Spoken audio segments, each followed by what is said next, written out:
Hello everyone 28 size blouse cutting అయితే చూపిస్తున్నాను. First వచ్చేసి మీరు క్లాత్ అనేది తీసుకోండి. ఇక్కడ లైనింగ్ బ్లౌజ్ కాదు, సింగిల్ బ్లౌజ్ అనేది చూపిస్తున్నాను. బిగినర్స్ ఎవరైనా ఉంటే కనుక, నేర్చుకోవాలని ఇంట్రెస్ట్ ఉంటే కనుక ఒక లైక్ చేసి, షేర్ చేసి, సబ్స్క్రైబ్ చేసుకోండి. ఫస్ట్ వచ్చేసి మనము స్ట్రైట్గా ఒక లైన్ అనేది వేసుకుని ఎక్స్ట్రా ఉన్న క్లాత్ అనేది కట్ చేసుకోవాలి. ఆ తర్వాత మనం బ్లౌజ్ మెజర్మెంట్కి కరెక్ట్గా ఉందా లేదా ఎక్కువ ఉందా చూసుకొని అడ్జస్ట్ చేసుకోవాలన్నమాట. క్లాత్ మాత్రం వేస్ట్ చేసుకోకండి. సన్నగా ఉన్న వాళ్ళకేమో క్లాత్ అనేది ఎక్కువగా ఉంటుంది, ఎక్కువ లావుగా ఉన్న వాళ్ళకి క్లాత్ అనేది తక్కువ పడుతుంది. కాబట్టి ఫస్ట్ అయితే చూసుకొని అడ్జస్ట్ చేసుకొని కటింగ్ అనేది స్టార్ట్ చేయండి. ఫస్ట్ వచ్చేసి స్ట్రైట్గా ఈ విధంగా స్కేల్ సహాయంతో మార్కర్ తోటి ఈ విధంగా స్ట్రైట్గా ఒక లైన్ అనేది వేసుకొని ఎక్స్ట్రా ఉన్న దాన్ని అనేది కటింగ్ చేసేసుకుందాము. ఎక్కువ తక్కువ ఎగుడు దిగుడు కాకుండా స్ట్రైట్గా ఉంటుంది, ఫినిషింగ్ కూడా నీట్గా ఉంటుంది అనమాట. ఇట్లా కట్ చేసుకోవటం ద్వారా ఇప్పుడు బ్లౌజ్ లెంత్ వచ్చేసి 12.5 ఉందనుకోండి, హాఫ్ ఇంచ్ మన షోల్డర్ ఖర్చు కోసం యాడ్ చేసుకొని 13 ఇంచులు అనేది పెట్టుకోవాలి. మీరు షోల్డర్ ఖర్చు కోసం యాడ్ చేసుకోకపోతే హాఫ్ ఇంచ్ అనేది తగ్గిపోయి బ్లౌజ్ కన్నా కూడా మన మెయిన్ బ్లౌజ్ కన్నా కూడా హాఫ్ ఇంచ్ అనేది తగ్గిపోతుంది. కాబట్టి అట్లా కాకుండా హాఫ్ ఇంచ్ అనేది ఎక్స్ట్రా పెట్టుకోండి. ఇప్పుడు మనము షోల్డర్ వచ్చేసి చిన్న సైజ్ బ్లౌజ్ కాబట్టి 5 ఇంచులు పెట్టుకుంటున్నాను. 5 ఇంచులు పెట్టుకొని ఆర్మల్ డౌన్ వచ్చేసి 6 ఇంచులు అనేది పెట్టుకొని స్ట్రైట్గా ఒక లైన్ అనేది డ్రా చేసుకుంటున్నాను అనమాట. ఈ విధంగా ఆర్మల్ కోసము మనము ఇప్పుడు నడుము లూజ్ వచ్చేసి 28 డివైడెడ్ బై 4 చేసుకుంటే 7 ఇంచులు నడుము లూజు. డాట్ కోసం 1 ఇంచు, ఎక్కడ స్టిచ్చింగ్ చేసుకోవడానికి 1.5 ఇంచు. నడుము లూజ్లో 7 ఇంచులకు 1 ఇంచు కలుపుకుంటే చెస్ట్ లూజు, ఎక్స్ట్రా స్టిచ్చింగ్ చేసుకోవడానికి 1.5 ఇంచు. ఈ విధంగా మార్కింగ్ చేసుకొని స్ట్రైట్గా ఒక లైన్ డ్రా చేసుకుందాం. ఇప్పుడు ఎక్స్ట్రా స్టిచ్చింగ్ చేసుకోవడానికి యాడ్ చేసుకున్నాం. ఆర్మల్ షేప్ కోసము ఇక్కడ కార్నర్ దగ్గర నుంచి 1.5 ఇంచు ఈ విధంగా మార్కింగ్ చేసుకోవాలి. మార్కింగ్ చేసుకొని మనము ఆర్మల్ షేప్ అనేది మార్కింగ్ చేసుకోవాలన్నమాట. మీకు కరువు స్కేల్ ఆర్మల్ షేప్ స్కేల్ ఉంటే కనుక ఆ స్కేల్ సహాయంతో మార్కింగ్ చేసుకోండి, లేదంటే ఇలా చేతితోటే ఈ విధంగా మార్కింగ్ అనేది చేసుకోండి. ఇప్పుడు మనము ఇక్కడ నుంచి షోల్డర్ ఖర్చు కోసం హాఫ్ ఇంచు వదిలేసి ఇక్కడ నుంచి కొలుచుకుంటే నడుము లూజ్లో 4 భాగం 7 ఇంచులు వచ్చిందనుకోండి, పర్ఫెక్ట్గా ఫినిషింగ్ అనేది నీట్గా ఉంటుంది. లేకపోతే బ్లౌజ్ అనేది మనకు లూజ్గా లేదా ఫిట్గా అయిపోతుంది చెస్ట్ భాగం దగ్గర. అట్లా కాకుండా ఉండాలంటే ఈ విధంగా చూసుకొని 1కి 2 సార్లు చెక్ చేసుకొని కటింగ్ అనేది చేసుకోవాలన్నమాట.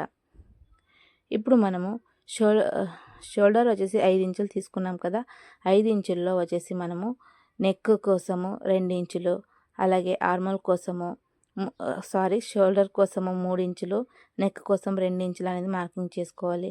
నెక్ డౌన్ అనేది 5 ఇంచులు పెట్టుకుంటున్నాను. ఇక్కడ వచ్చేసి నెక్ డీప్ అనేది 2.5 ఇంచులు తీసుకొని ఈ విధంగా రౌండ్ షేప్ వచ్చేట్టుగా నెక్ అనేది మార్కింగ్ చేసుకొని షోల్డర్ దగ్గర ఒక 1/2 ఇంచ్ అంతా డౌన్ చేసుకుంటే మనకు షోల్డర్ దగ్గర బ్లౌజ్ అనేది జారదనమాట. డాట్ కోసం 1 ఇంచ్ వదులుకున్నాం కదా, అక్కడి నుంచి స్ట్రైట్గా ఈ విధంగా పెట్టుకొని సగానికి ఫోల్డింగ్ చేసుకొని డాట్ కోసము సగానికి మార్కింగ్ చేసుకొని డాట్ లెంత్ వచ్చేసి 4 ఇంచులు, అటు సైడ్ హాఫ్ ఇంచు, ఇటు సైడ్ హాఫ్ ఇంచు స్టిచ్చెస్ కోసం మార్కింగ్ చేసుకొని ఎక్స్ట్రా మనం నడుము లూజ్ దగ్గర సైడ్ స్టిచ్చింగ్ చేసుకున్న దగ్గర ఖచ్చితంగా ఒక హాఫ్ ఇంచు డౌన్ చేసుకుంటే మనకు బ్లౌజ్ అనేది వేసుకున్నప్పుడు ఒక సైడ్ వంగినట్టు కాకుండా ఫినిషింగ్ అనేది నీట్గా ఉంటుందన్నమాట. ఇప్పుడు మనం మార్కింగ్ చేసుకున్న విధంగా బ్లౌజ్ అనేది కటింగ్ చేసేసుకుందాము. నెక్, షోల్డరు, ఆర్మోలు, అలాగే సైడ్న స్టిచెస్ చేసుకునే దగ్గర హాఫ్ ఇంచ్ డౌను, ఇదంతా కూడా క్లారిటీగా ఎగ్జాక్ట్గా చూసుకొని 1కి 2 సార్లు చెక్ చేసుకొని కటింగ్ అనేది చేసుకోండి. వన్స్ మీరు ఒక్కసారి కటింగ్ చేసుకుంటే కనుక మళ్ళీ క్లాత్స్ అనేటివి తక్కువ పడితే జాయింట్ చేసుకోవాల్సి వస్తుంది. కాబట్టి 1కి 2 సార్లు చెక్ చేసుకొని ఒకేసారి కటింగ్ చేసుకుంటే మనము స్టిచ్చింగ్ చేసుకునేటప్పుడు ఈజీగా స్టిచెస్ అనేది వేసుకుంటాం అనమాట. మనం ఎక్కడెక్కడ స్టిచ్చింగ్ చేసుకోవడానికి మార్కింగ్ చేసుకున్నామో అక్కడక్కడ ఈ విధంగా కట్స్ పెట్టేసుకోండి.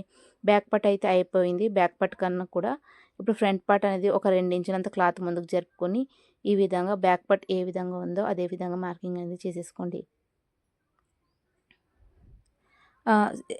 నెక్ గిక్కు యాజ్ ఇట్ ఈస్గా అంతే మార్కింగ్ చేసేసుకొని ఫ్రంట్ నెక్ వచ్చేసి 6 ఇంచులు అనేది మార్కింగ్ చేసుకుంటున్నాను. Front neck length, neck deep as it ఈస్గా 2 ఇంచులు పెట్టుకొని నెక్ డీప్ అనేది మార్కింగ్ చేసేసుకున్నాను. ఇప్పుడు మనము బ్యాక్ నెక్కి ఫ్రంట్ నెక్కి చేంజెస్ అనేది చాలా ఉంటుంది.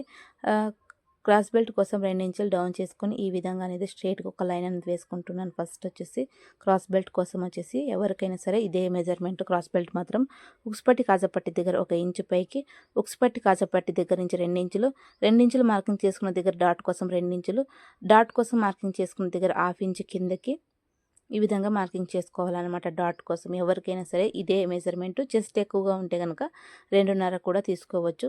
సైడ్ స్టిచ్చింగ్ చేసుకునే దగ్గర 1/2 ఇంచ్ పైకి ఈ విధంగా అనేది మార్కింగ్ చేసుకోవాలి. అప్పుడే మనకు ఫినిషింగ్ అనేది నీట్గా ఉంటుందన్నమాట. డాట్కి మార్కింగ్ చేసుకున్నాం కదా, అక్కడి నుంచి క్రాస్గా ఈ విధంగా లైన్ అనేది వేసుకుందాం.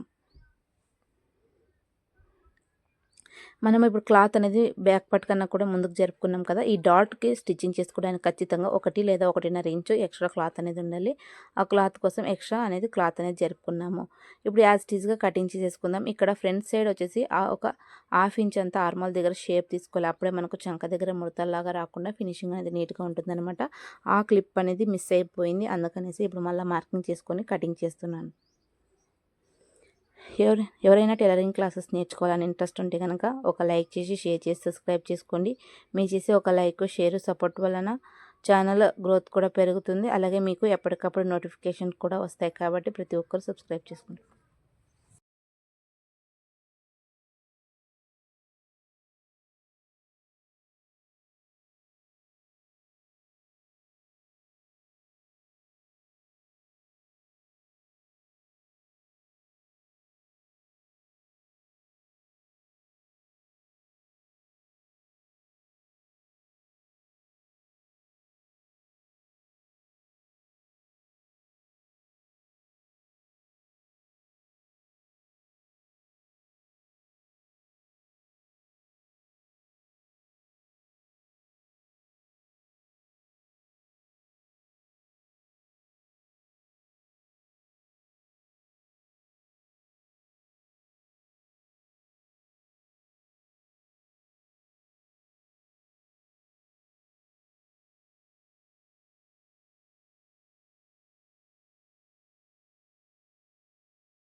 మనం స్టిచ్ చేసుకోవడానికి ఎక్కడెక్కడ కట్స్ పెట్టుకున్నామో అక్కడక్కడ కట్స్ ఈ విధంగా పెట్టేసుకుంటే స్టిచ్చింగ్ చేసేటప్పుడు మళ్ళీ కొలతలు అయితే తీసుకోవాల్సిన అవసరం లేదు, డైరెక్ట్గా స్టిచ్చింగ్ చేసేసుకోవటమే. ఇప్పుడు ఫ్రంట్ పార్ట్, బ్యాక్ పార్ట్ అయితే కటింగ్ అయితే అయిపోయింది. ఇప్పుడు స్లీవ్స్ అలాగే క్రాస్ బెల్ట్ అనేది కటింగ్ చేసుకుందాము.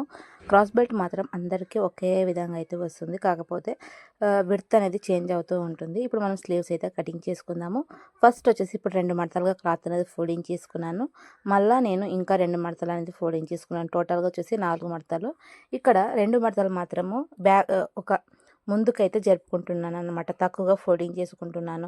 దేనికంటే క్లాత్ అనేది తక్కువ పడుతుంది కాబట్టి మనము 4 అతుకులు వేసుకోవడానికన్నా కూడా 2 అతుకులు వేస్తే మనకు టైము సేవ్ అవుతుంది, మనకు థ్రెడ్ కూడా మిగులుతుంది అన్నమాట. ఈ విధంగా మనం క్లాత్ వేస్ట్ చేయకూడదు, థ్రెడ్ వేస్ట్ చేయకూడదు, టైం కూడా వేస్ట్ చేయకూడదు. ఆ టైం ఉన్న దగ్గర మనం ఇంకొక బ్లౌజ్ కూడా ఈజీగా స్టిచ్చింగ్ చేసుకోవచ్చు అనమాట. కొద్దిపాటి టైం కూడా వేస్ట్ చేసుకోకుండా ఈ విధంగా 2 లేయర్లు అనేది వెనక్కి జరుపుకోండి. విడ్త్ అంతా కూడా సరిపోతుందా లేదా 1-2 సార్లు చెక్ చేసుకోండి. ఈ విధంగా మనము ఇప్పుడు స్లీవ్ లూజు, లెంత్ అనేది పెట్టుకుందాము.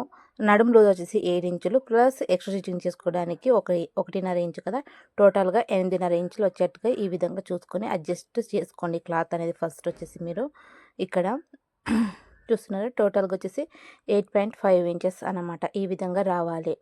ఇప్పుడు మనము పట్టీ కోసం స్లీవ్ సింగిల్ బ్లౌజ్ కాబట్టి ఖచ్చితంగా పట్టీ కోసం 1 ఇంచ్ అనేది ఎక్స్ట్రా మార్కింగ్ చేసుకొని స్ట్రైట్గా ఒక లైన్ అనేది వేసుకోండి. ఫస్ట్ వచ్చేసి ఈ విధంగా. ఇప్పుడు మనము స్లీవ్ లెంత్ వచ్చేసి 4.5 అనుకోండి. స్టిచ్చింగ్ చేసుకోవడానికి 1/2 ఇంచు కలుపుకుంటే 5 ఇంచులు. 5 ఇంచులు స్లీవ్ లెంత్ అనేది మార్కింగ్ చేసుకోవాలి. ఖర్చుతో కలుపుకొని మీరు ఖచ్చితంగా మార్కింగ్ చేసుకోవాలి. అప్పుడే ఫినిషింగ్ అనేది నీట్గా ఉంటుంది. ఇప్పుడు 5 ఇంచులు స్లీవ్ లెంత్ అనేది మార్కింగ్ చేసుకున్నాను. డౌన్ వచ్చేసి 2.5 ఇంచులు. మనం ఖచ్చితంగా డౌన్ అనేది 2.5 ఇంచులు తీసుకోవాలి. స్లీవ్ షేప్ తీసుకోవడానికి 2 ఇంచులు మార్కింగ్ చేసుకున్నాను. స్లీవ్లో వచ్చేసి 5 ఇంచులు. ఎక్స్ట్రా స్టిచ్చింగ్ చేసుకోవడానికి 1.5 ఇంచు మార్కింగ్ చేసుకొని స్లీవ్ షేప్ అనేది మార్కింగ్ తీసుకొని ఈ విధంగా కటింగ్ చేసుకుంటున్నాను. మనం స్టిచ్చింగ్ చేసుకోవడానికి మార్కింగ్ చేసుకున్నాం కదా, అక్కడక్కడ కట్స్ పెట్టేసుకోవాలి. ఈ విధంగా ఫ్రంట్ సైడ్ మాత్రం 1/2 ఇంచ్ ఈ విధంగా లోతు తీసుకుంటే మనకు చంక దగ్గర ముడతల్లాగా రావన్నమాట. ఫ్రంట్ దగ్గర లోతు తీసుకునే దగ్గర ఈ విధంగా కట్స్ పెట్టేసుకోండి. ఇప్పుడు మనం క్రాస్ బెల్ట్ కటింగ్ చేసుకుందాం. ఇది సింగిల్ బ్లౌజ్ కాబట్టి మనము 4 మడతలుగా అనేది క్రాస్ బెల్ట్ కోసం ఫోల్డింగ్ చేసుకోవాలన్నమాట. ఒక సైడ్ 2, ఇంకొక సైడ్ 2 అంటే 4 మడతలుగా ఫోల్డింగ్ చేసుకోవాలి. ముందుగానే కటింగ్ చేసుకొని పెట్టుకున్న బ్యాక్ పార్ట్ అనేది తీసుకొని ఈ విధంగా అంతా కూడా విడ్త్ అనేది ఎంత ఉందో అంత చూసుకొని మెజర్మెంట్ అనేది తీసుకోవాలి. ఇక్కడ క్లాత్ అనేది తక్కువ పడుతుంది కాబట్టి నేను 1కి 2 సార్లు చెక్ చేసుకుంటున్నాను అనమాట. ఫస్ట్ వచ్చేసి ఈ విధంగా విడత ఎంత ఉందని తీసుకోండి. ఉక్సుపట్టి కాజపట్టి దగ్గర 3.5 ఇంచులు, ఉక్సుపట్టి కాజపట్టి దగ్గర నుంచి 4 ఇంచులు, 4 ఇంచులు మార్కింగ్ చేసుకున్న దగ్గర 2.5 ఇంచులు, మళ్ళీ సైడ్ స్టిచ్చింగ్ చేసుకున్న దగ్గర 3 ఇంచులు. ఇంతేనండి క్రాస్ బెల్ట్. పెద్ద కష్టం అయితే ఏమీ లేదు. క్రాస్ బెల్ట్ మెజర్మెంట్ ఇంతే. కాకపోతే చిన్న సైజు పెద్ద సైజు అనే దాన్ని బట్టి మనము కటింగ్ అనేది చేసుకోవాలి. ఇక్కడ క్రాస్ బెల్ట్ అయితే అయిపోయింది. ఉక్సుపట్టి కాజపట్టి దగ్గర అనే గుర్తు కోసం ఈ విధంగా కట్స్ పెట్టేసుకుంటే మనకు రెండు కూడా కన్ఫ్యూజ్ అవ్వకుండా ఇంకా స్టిచ్చింగ్ చేసుకోవటమే. బిగినర్స్ వచ్చేసి మెయిన్గా కట్స్ అనేటివి కంపల్సరీ పెట్టుకోవాలి. అప్పుడే మీరు ఈజీగా స్టిచ్చింగ్ అనేది చేసుకుంటారు. లేకపోతే కన్ఫ్యూజ్ అయిపోయి సైడ్ స్టిచ్చెస్ చేసుకునే దాన్ని ఒక కాజపట్టి దగ్గర స్టిచ్ చేసుకునే సైడ్ అలా కన్ఫ్యూజ్ అయ్యి స్టిచ్చింగ్ అనేది చేసేసుకుంటారు. మొత్తానికైతే బ్లౌజ్ కటింగ్ అనేది అయిపోయింది. క్రాస్ బెల్ట్, స్లీవ్స్ అన్నీ కూడా అయిపోయింది. ఇక్కడ స్లీవ్స్కి 2 లేయర్లు మనము తక్కువ పడింది కదా క్లాత్, ఆ క్లాత్ కూడా ఈ విధంగా అడ్జస్ట్ చేసుకొని ఇప్పుడే కటింగ్ అనేది చేసేసుకుందాము. ఇట్లా మనం అతుకులు కూడా ఇప్పుడే కటింగ్ చేసేసుకుంటే స్టిచ్చింగ్ చేసేటప్పుడు కటింగ్ చేసుకోవాల్సిన అవసరం అనేది ఏమి ఉండదన్నమాట. డైరెక్ట్గా స్టిచ్చింగ్ చేసుకునేదే. మనం స్టిచ్చింగ్ చేసేటప్పుడు కటింగ్ పని పెట్టుకోకూడదు. కటింగ్ చేసుకునేటప్పుడు మనము అన్నీ కూడా అతుకులు గితుకులు అన్నీ కూడా కటింగ్ చేసేసుకుంటే డైరెక్ట్గా స్టిచ్చింగ్ చేసేసుకోవటం అనమాట.